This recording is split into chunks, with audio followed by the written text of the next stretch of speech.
სვეტის ფუძეზე ჩამომჯდა ბაგრატის ლანდი. უხმლოდ, უსკიპტროდ, უვირგვინო დამჯდარა იგი. უხმლოდ, უსკიპტროდ, უვირგვინო ამოძველესი ტაძრის დარაჯი გეკონდიკოთებითი შეხი.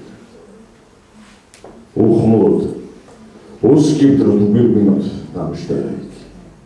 მარტო ჯდომაზე თუ შეატყობს მეფობას კაცი, მარტო ჯდომაზე თუ შეატყობთ რომ სიამოვნებს მის სანახავად ამოსული რამდენი ხალხი. უხმლოდ, უსკიპტროდ, უგვირგვინოდ დამჯდარა იგი, მუხსე ჯუქურთ მის პაწაწინა უდევს ნამტვრევი, როგორც ფასკუნჯის მკვდარი ბარფი იმდენად მკვდარი რომ აღარც ფერი შერჩენია, აღარც ნაკვთები.